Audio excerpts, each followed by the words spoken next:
Symbol of light, symbol of knowledge, symbol of warmth, symbol of freedom.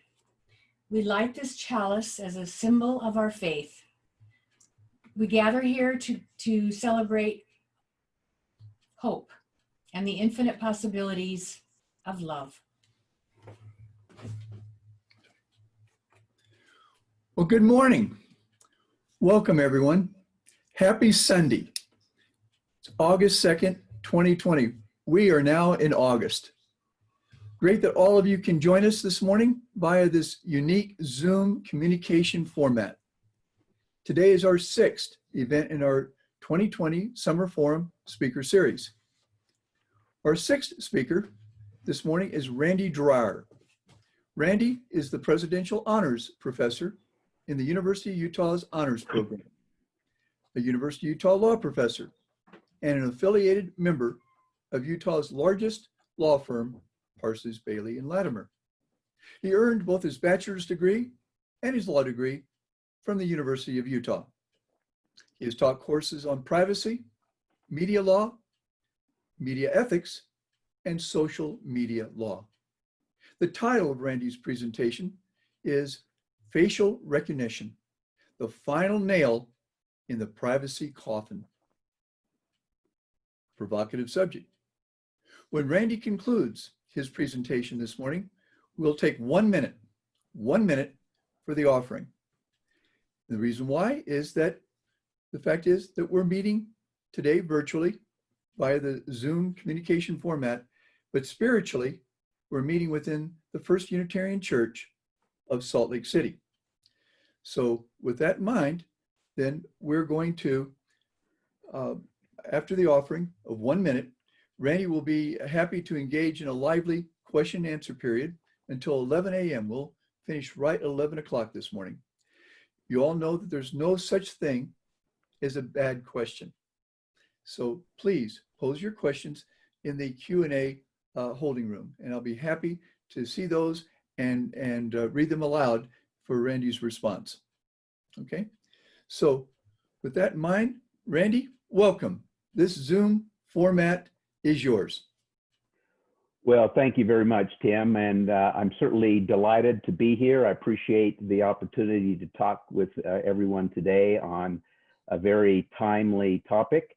And let me just begin by saying I hope everyone is well and healthy and learning to adjust to this new normal of face mask wearing and social distancing and Zoom get-togethers. About the only thing I can say about Zoom is this is the first time I've attended a formal church function in shorts.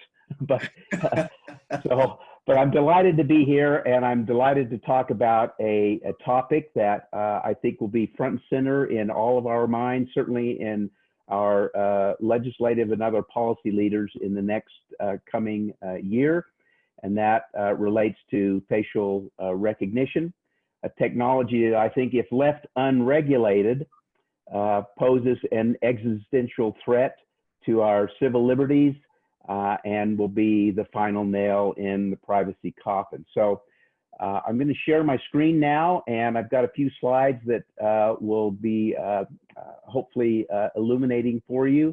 I'm going to have a lot of time left for question and answers. So let me share the screen now. All right, I hope everyone can hear me all right. And it looks like the subtitles are working, so far so good. So facial recognition technology has been around, since about the mid-1960s. It was developed by a University of Texas computer science professor with funding originally from the United States military. Since the 1960s, its sophistication and accuracy has improved, but it really wasn't until about the mid-2000s before its use became widespread for both commercial and law enforcement purposes.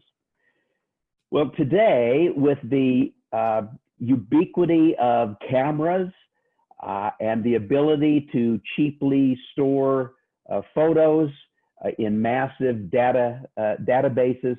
The facial recognition technology has become increasingly powerful and a potentially dangerous tool. So today, I'm going to briefly describe how facial recognition works. I'll review who is currently using facial recognition. Some of them you probably be readily evident to you. Some may be a bit surprising.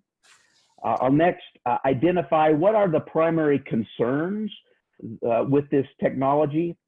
I'll give you my view on why we should care about how this technology is used, and then I will open it up to questions.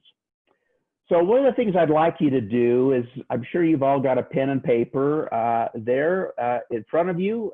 If not, please get that. I want you to write down a few numbers that I want you to remember, and we'll come back to these numbers in a few moments. But just write these numbers down now.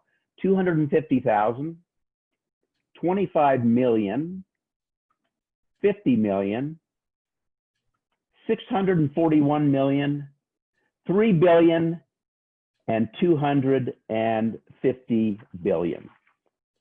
So we'll come back to these numbers in a few moments.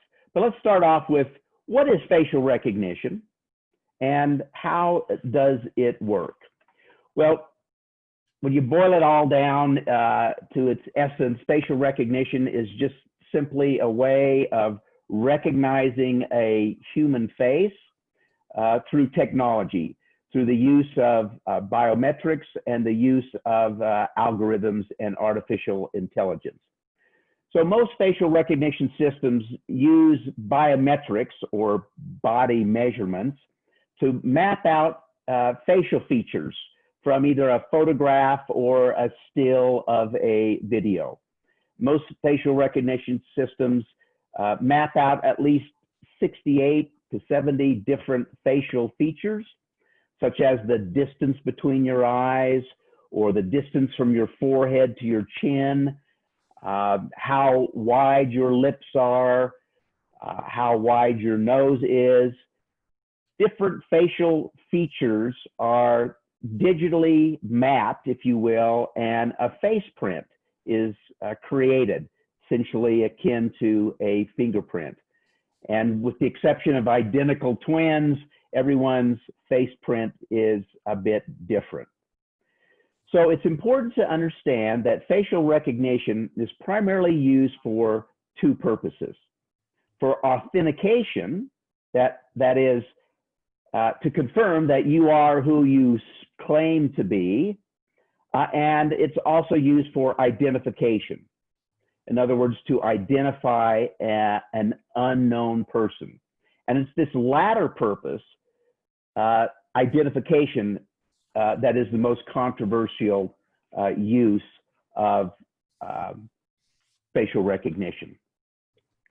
So there are three steps in using facial recognition for identification, not authentication, but identification. The first is you have to obtain an image of some unidentified person, either from a photograph or a video.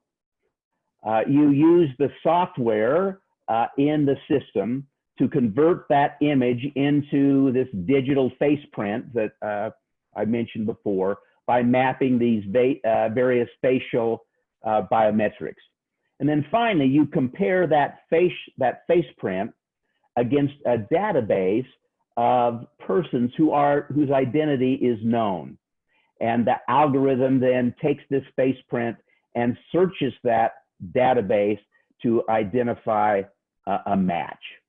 And most algorithms will assign a degree of probability of a match varying from 50% level of confidence that this is the person correctly has been identified up to 99%. So that's basically how facial recognition works.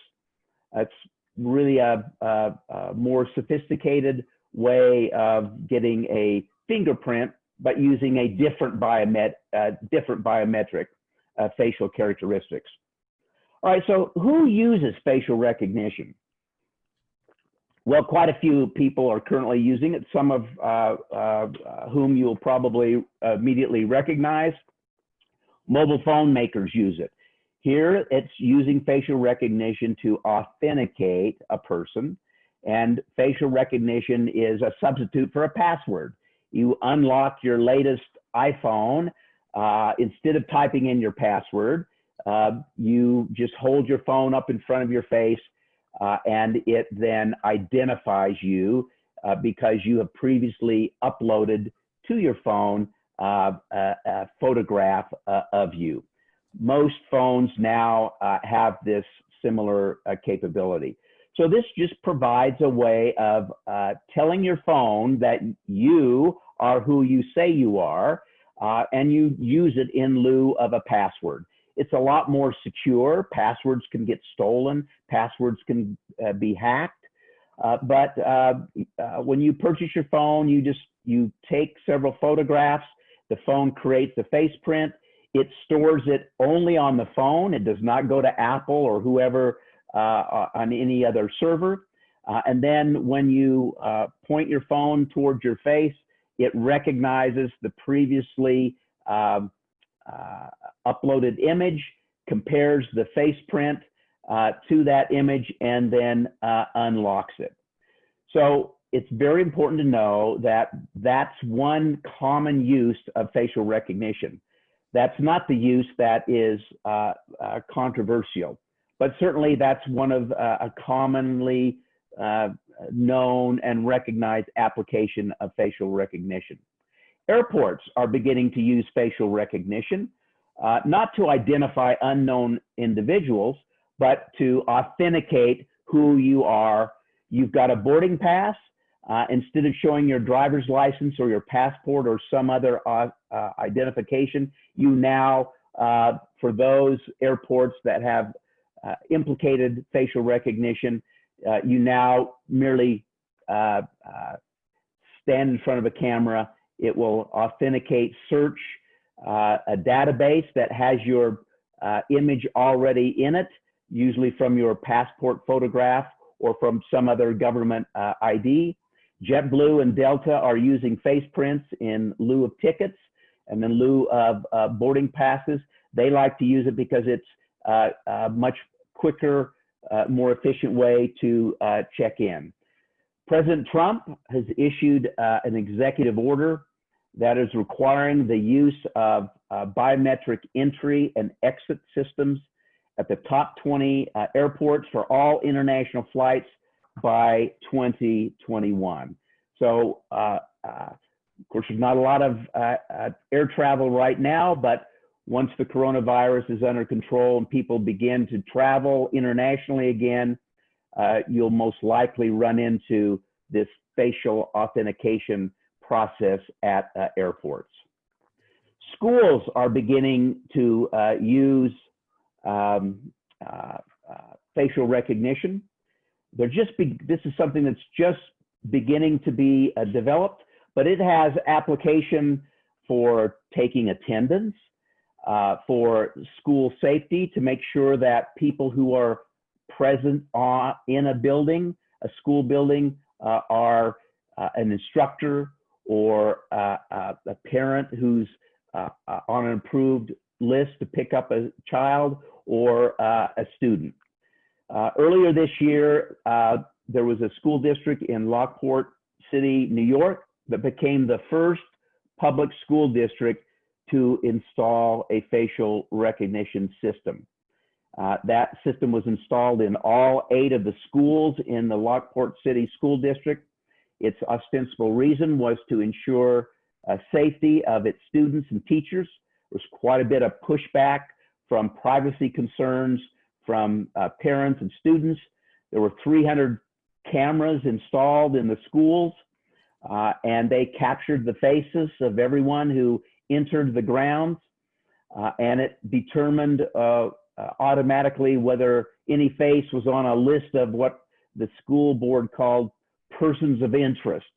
And the list included registered sex offenders who lived in the area, students who had been previously disciplined by the school, persons who've been prohibited from seeing students by a court restraining order, former employees of the school, and anyone who was deemed, according to the school, a credible threat by school officials or local law enforcement. If someone's face is detected who's on that list, the system automatically sends out an alert to school officials and to local police. Well, that program was halted just last week when the New York legislature enacted a 2-year ban on the use of this technology in the public schools until it is further studied and until best practices are utilized because of concerns over privacy and the safeguarding of the information, and how does one get on this list of persons who might pose a credible threat. But sooner or later, we're going to see more and more schools who are going to be interested in taking this technology and applying it for school safety purposes. Social media networks, of course. Well, before I go on to social media networks, in February of this year, UCLA announced that it intended to become the first university in the country to employ facial recognition. Tremendous backlash on privacy concerns from students and professors at the university, and they have abandoned the plan. I'm happy to report that at the University of Utah, the U has adopted a policy that prohibits the installation of facial recognition cameras on campus, absent express authorization that would be approved by the university's academic senate and by the board of trustees. All right, of course, social media networks have been using facial recognition for quite some time. Facebook uses its system to spot faces. When you upload a photo to Facebook, it will automatically create a face print of that image. It will search its database. And by the way, Facebook has the largest photo database in the entire world. Tens of billions of photographs are in Facebook's servers. But it searches those servers, identifies a person who's been previously identified by someone's post, and then it will ask you if you want to tag that person in your image that you uploaded to Facebook. So earlier this year, Facebook agreed to pay $550 million to settle a class action lawsuit that claimed that Facebook's practice violated a law in Illinois that the legislature in Illinois passed about 2 years ago that requires any business that is going to collect biometric information of a person that they must first obtain express consent before collecting that information. It can't just be buried in the terms of use, buried in the privacy policy that, of course, no one reads before they agree to install the Facebook and use the Facebook platform. There must be an express authorization to use biometric, to collect it, and to use biometric information. And so Facebook was sued by a collection of persons who lived in Illinois, claiming that their Illinois Biometric Information Protection Act was violated. Facebook agreed to pay $550 million to settle that. They've also revised some of their practices with respect to how they use that technology. Well, on July 16th, a federal judge in Illinois declined to approve that settlement, saying that it really only amounted to about $150 per plaintiff and wanted more evidence to show that it was a fair settlement. Most lawsuits, the parties themselves have the power to settle a lawsuit, but when there's a class action that's been filed, a judge must approve that settlement before it becomes effective. So we'll see whether the judge approves that settlement. And there literally are dozens of pending lawsuits against businesses that have collected biometric information. Many businesses have no longer doing business in the state of Illinois because of the lawsuit. Businesses are becoming more and more familiar with facial recognition and are utilizing it in a whole variety of purposes. The most common reason that facial recognition is used for businesses is in lieu of ID badges to control access to work or to replace time cards to record work hours. Intel was one of the pioneers in using facial recognition for work purposes, and they scan all 20,000 employees and literally thousands of daily visitors to its Oregon main headquarters. So the system only allows a visitor onto the premises if they're on an approved list. So if you want to visit the Intel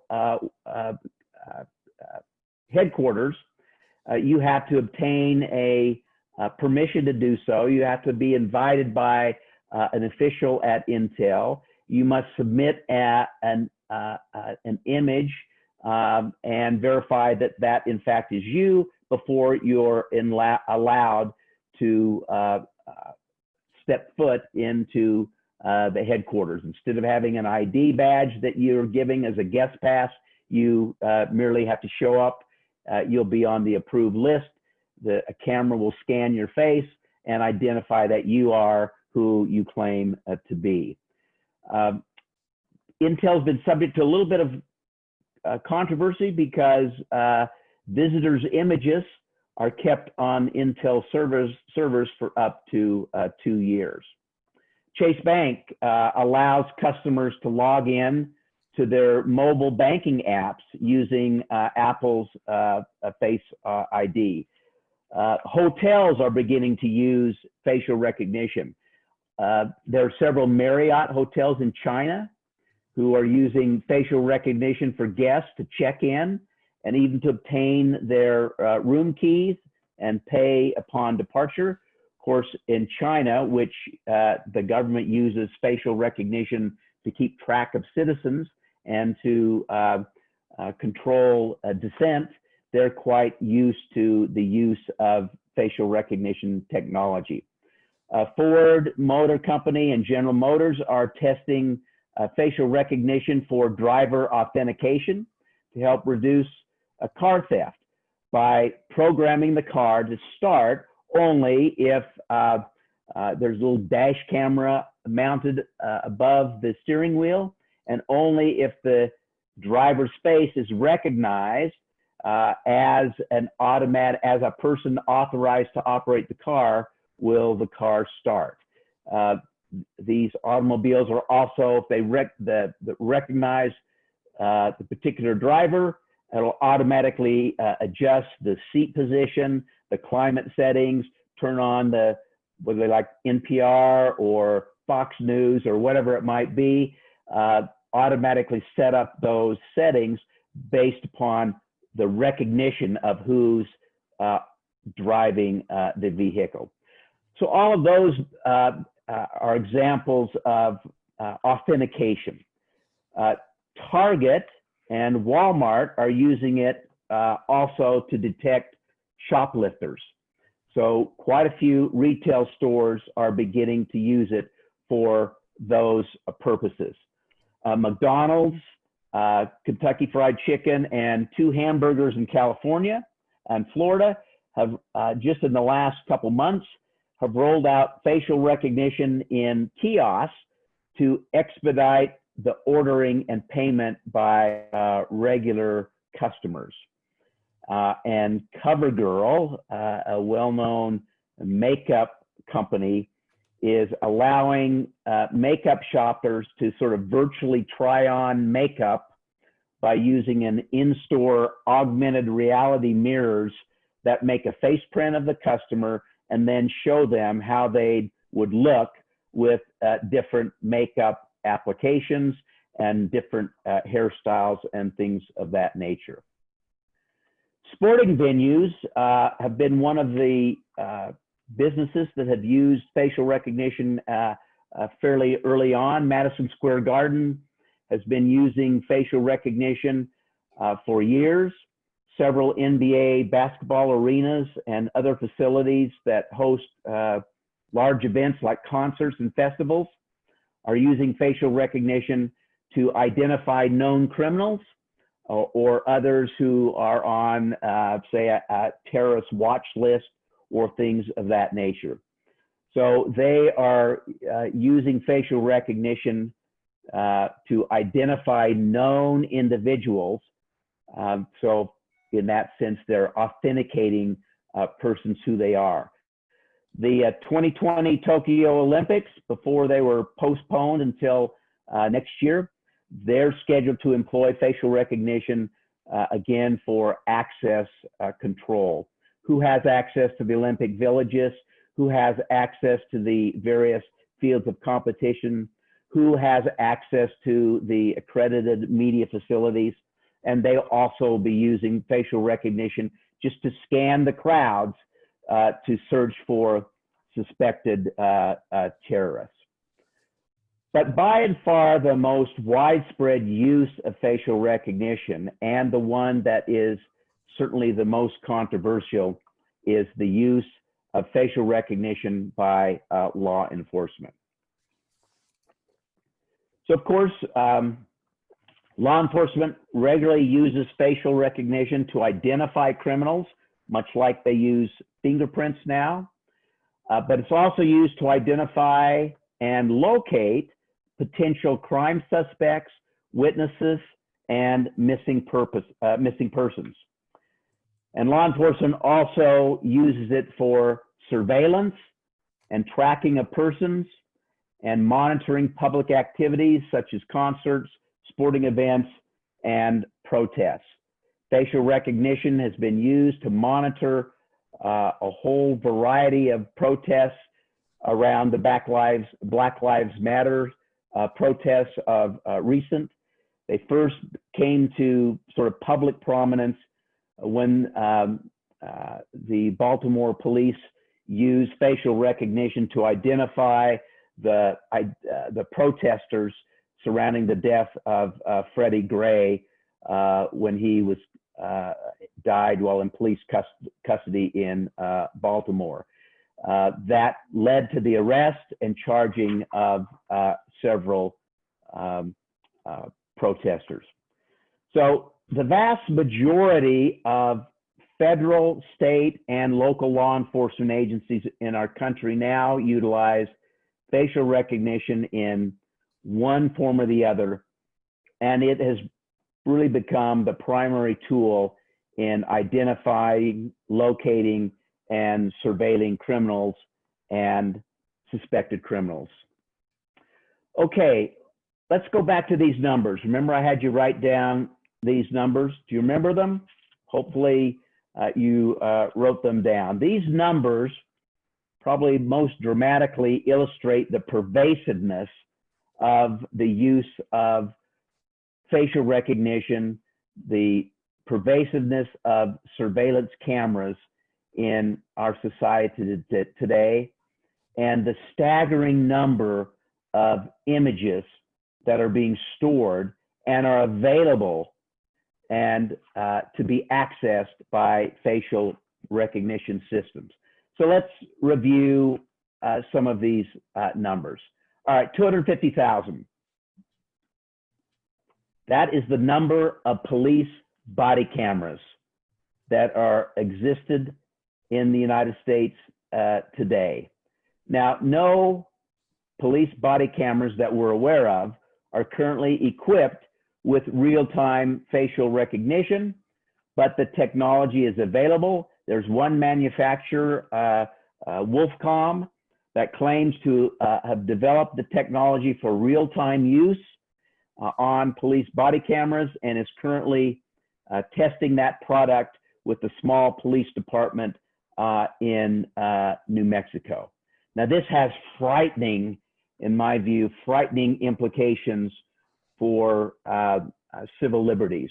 If body cameras, which are becoming ubiquitous throughout law enforcement, if they're equipped with facial recognition, every interaction that a citizen has with a police officer, no matter how casual, no matter how fleeting or how innocent, would potentially subject someone to being identified and run through these massive databases. So we need to keep our eye out on this number, 250,000, which is a growing tool that more and more police departments are utilizing. And of course, the growth of body cameras has been fueled in part by civil libertarians and those who want to deter police abuse. But one of the unintended consequences that may result from the proliferation of body cameras is the spread of the use of facial recognition. 65% of all police departments currently use body cameras, and that number is growing. All right, 25 million was the next figure. What does that represent? That represents the number of doorbell cameras that are sold in the United States.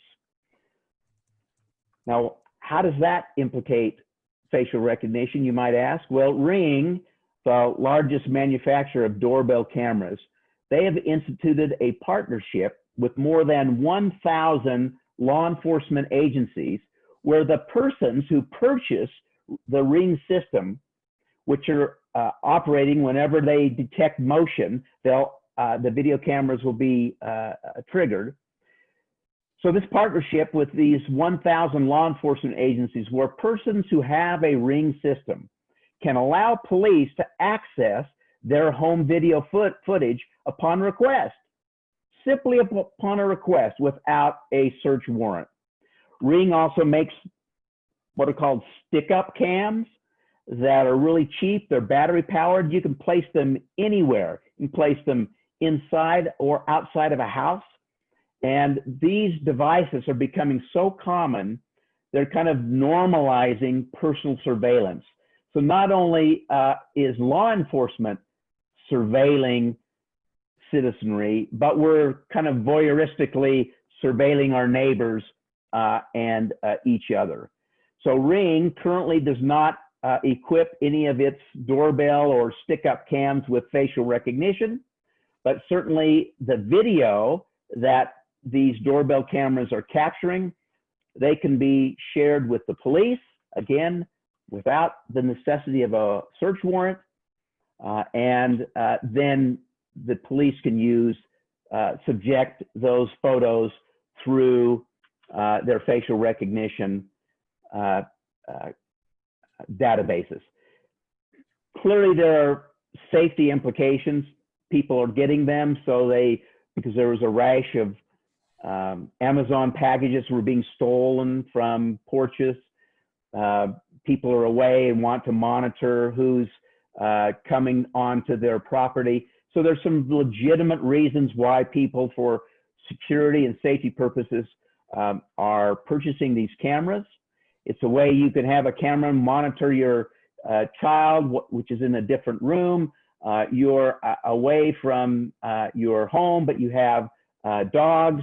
You can monitor what they're doing and things of that nature. So there's lots of utility for these doorbell cameras and these stick-up cams. But one of the unintended consequences is law enforcement is now using it as part of their arsenal for law enforcement purposes. Fastest growing segment of the home protection market are these doorbell cameras. All right, 50 million. That is the number, and it's really only an estimate, and it's one that's certainly growing, but that's the number of surveillance cameras in the United States. Now, most of these surveillance cameras operate continuously 24/7, and many of them retain the footage for months and for years. Now, these cameras may be installed for legitimate security purposes in privacy buildings. It used to be people would have watchdogs and high chain link fence with razor wire to protect property in when the business is closed or whatever. But now they're being surveilled by surveillance cameras. But it's not just in private buildings for security to avoid property destruction or vandalism, but we're seeing these cameras increasingly be installed in publicly frequented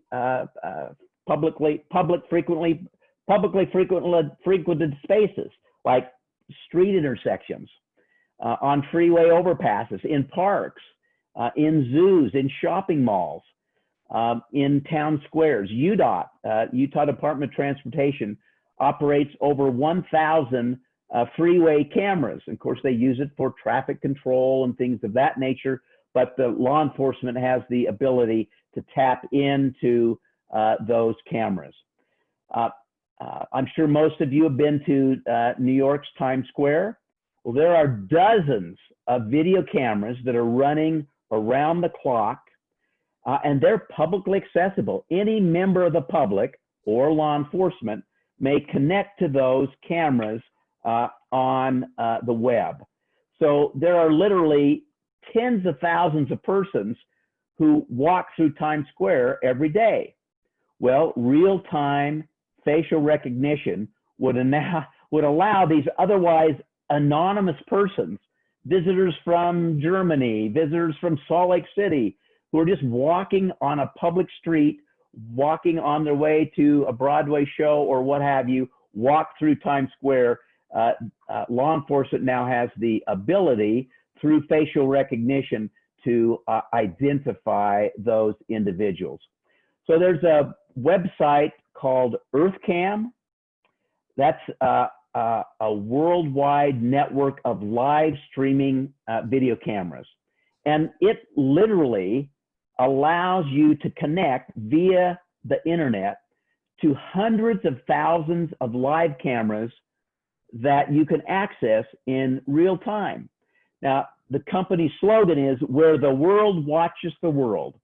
And you should just Google earthcam.com and just check it out sometime. You would be amazed at how many cameras there are in all parts of the world, ski resorts, beach houses, and many of them are not password protected. They're running 24/7, and anyone can access them. Here are the top 10 cities that have the most surveillance cameras per capita. Note that Atlanta makes the top 10. Now, 8 of those 10 are in China, which is not surprising. China is the most surveilled country in the world. They have almost 36 cameras for every 1,000 persons. And in some of these more densely populated cities like Shanghai and Shenzhen, the number of cameras is almost equal to the number of persons of residents. Atlanta has 15.5 cameras for every 1,000 persons.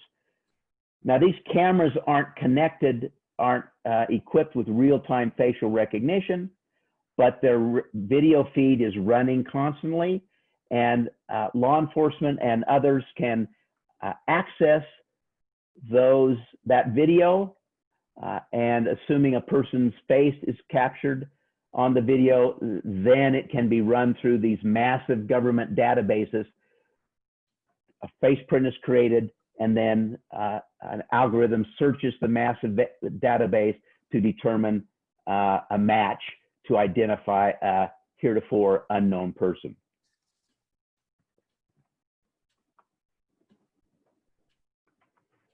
$641 million.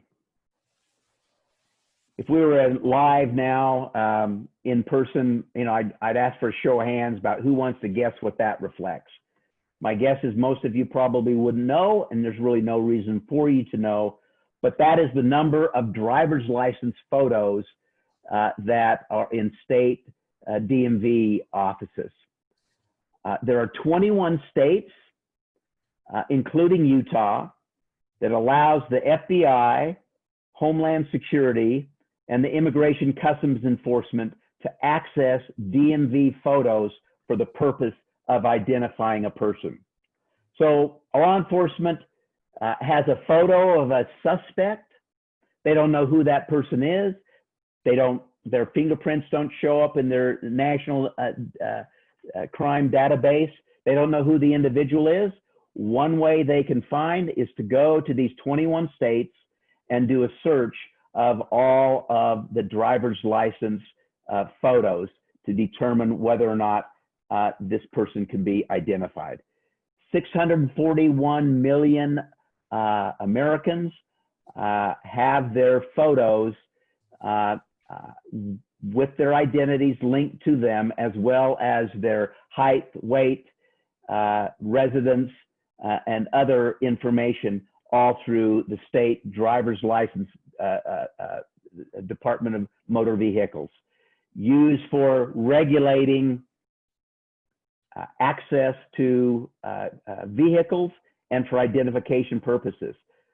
The other 21 states allow the government, law enforcement, to access those, oftentimes with just simply an email requesting the opportunity to search their database. All right, 3 billion.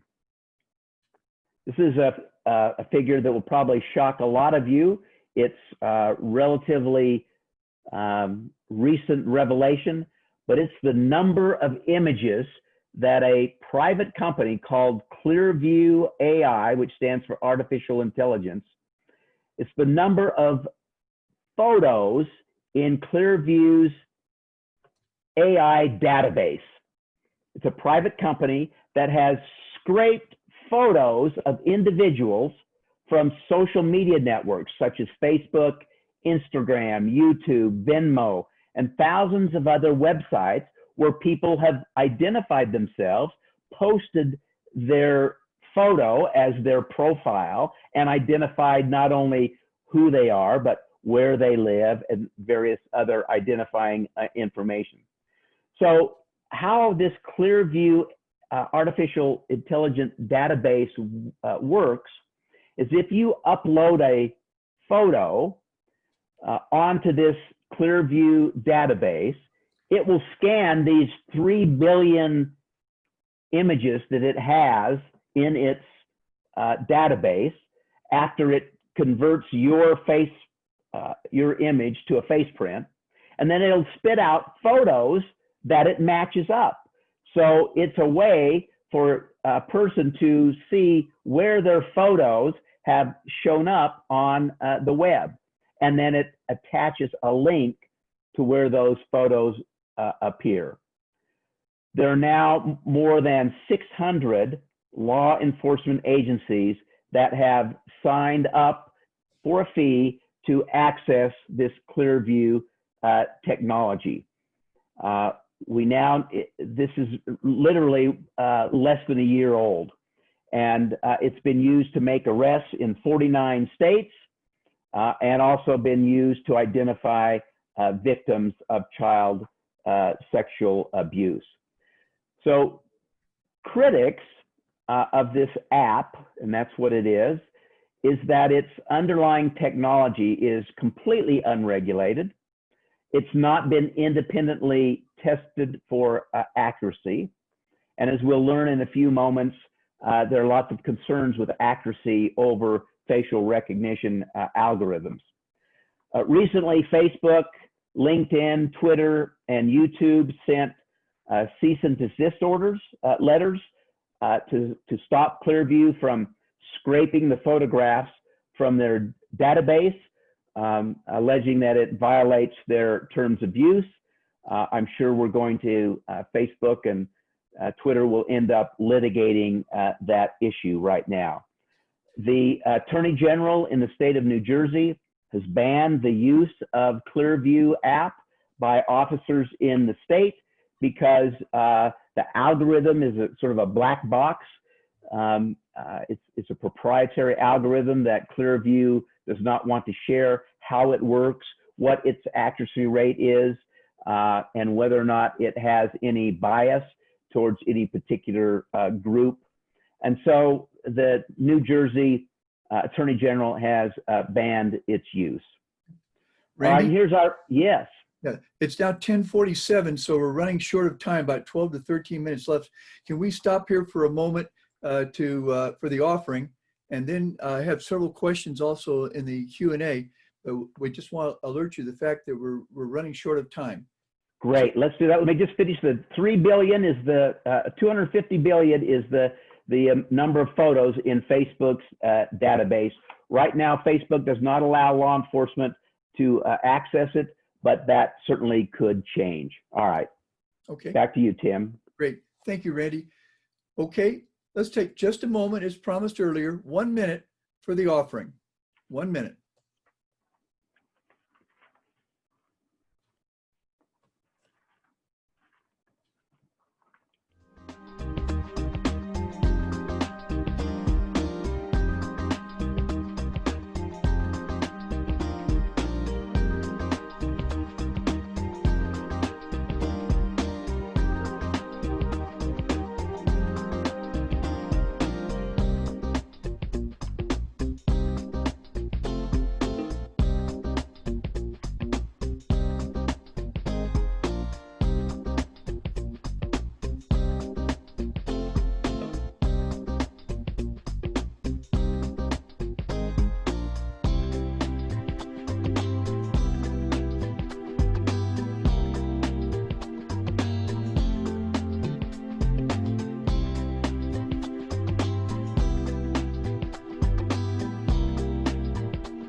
Great.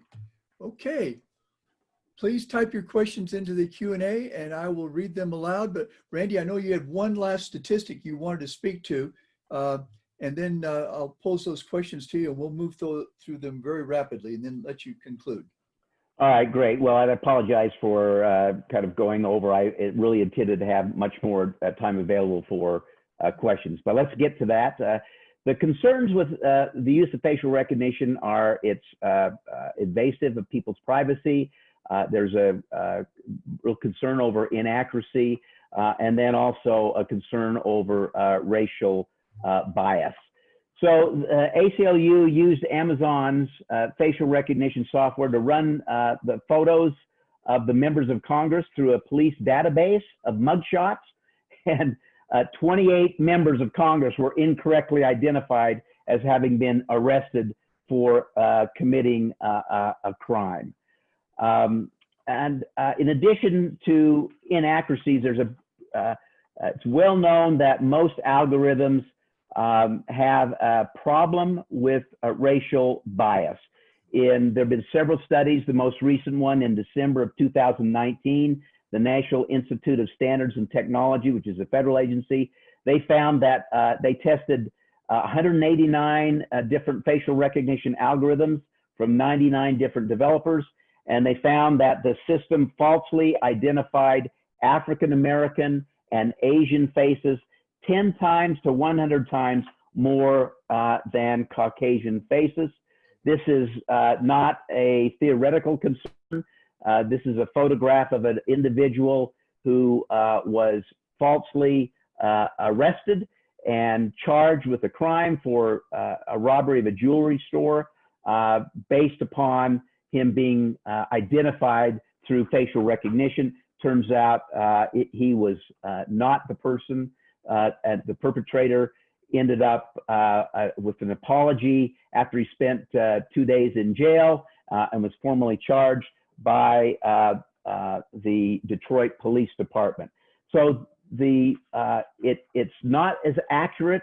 There's a racial bias against women, against people of color, and also doesn't do very well with recognizing the identity of children. All right, well, why don't we take time for questions now, Tim? Okay, I have a question from Jim. There's a constitutional right to privacy. Do people have a constitutional right to be anonymous? That's a great question, and the answer is yes, under certain circumstances.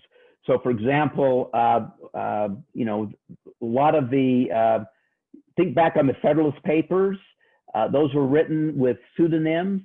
A lot of states have constitutional protections under state constitutions that recognize the right for anonymous speech. It's what enables, I mean, anonymity allows us to criticize those in power without risk of recrimination.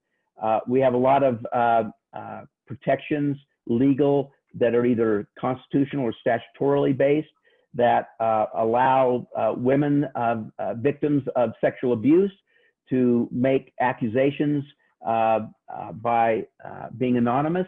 Now they have to, if it turns out to be a criminal process, they obviously have to identify themselves to the criminal defendant, but they have a right to proceed under the a Jane Doe example of a civil lawsuit or things of that nature. So yes, but the right to anonymity is not absolute. It can be trumped, if you will, for national security concerns or privacy. But it's your right to privacy, your right to be anonymous, you can waive it by appearing in public. You can waive it by when you sign up for that particular software, new app or platform that but you do have rights to be anonymous, although it's not an absolute right. Okay. How about the new drone technology that we know is being used by the intelligence community and the military? Do drones, what impact does that impact one's privacy? Well, of course, right, it's not just drones, it's also satellites.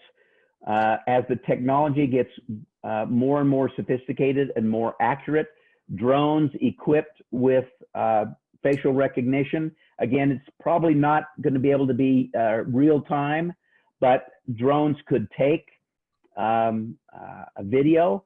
Now, you probably have to have a video that would be more at ground level to get a person's face in order to make it useful for law enforcement for identification purposes. But certainly as drones get smaller and smaller and cameras get smaller and smaller, drones could be a system for deploying video cameras, which could take images, which then could be used and fed into a facial recognition system. I know we want to, before we conclude, let everybody see the ways in which people can disguise themselves. So yeah, this has resulted in quite a few folks coming up with trying to find different ways to disguise themselves. So here's some examples of that. People who, protesters or others who just don't want to be, want to preserve their anonymity, have come up with different ways to thwart facial recognition. These are some LED glasses.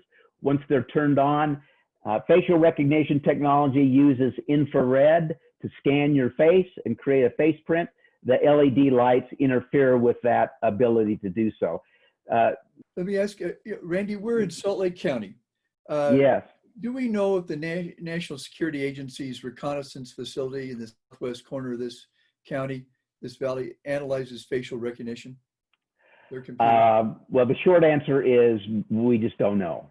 I'd be quite surprised if it's not being used to store images. So my guess is it probably, because all that center really is just a huge, I mean, it's a huge server farm, basically, where data is stored, and then different computers using algorithms are analyzing it.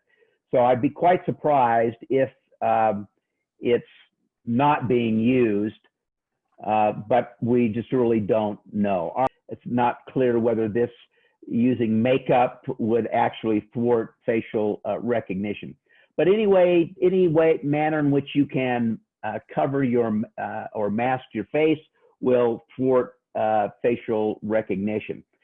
Facial recognition, to be completely accurate, needs to have access to your eyes, your nose, and your mouth. You cover up one or more of those, and the reliability and accuracy of facial recognition diminishes significantly. So I remember years ago the Lone Ranger, Randy, and he had a black mask over his eyes, but not his nose and mouth. Would we be able to know who that Lone Ranger was? Well, again, recall I said there are two purposes for using facial recognition. One is authentication and the other is identification. For authentication, be no problem authenticating that that's the real Lone Ranger. But if you didn't know who the person behind the mask was, facial recognition most likely would not be able to identify them, at least not with any reasonable degree of likelihood. Okay. Randy, we're at 11 o'clock. Again, thank you. Thank you. Our church service is now concluding. I am going to now extinguish the chalice. Okay. And as we close, a quick reminder about next week, August 9th. Rod Decker will be our 7th Summer Forum speaker. Rod was a highly visible and dynamic TV reporter in Salt Lake City with Channel 2, KUTV, for over 40 years. He covered the Utah State Legislature, political campaigns and government actions, and public controversies, many of them. He earned degrees from the University of Utah and from BYU. His book, Utah Politics, The Elephant in the Room, is an exciting read for political junkies. The title of Rod's presentation will be Mormons, Morals, and Utah Politics. Please join us next Sunday, August 9th.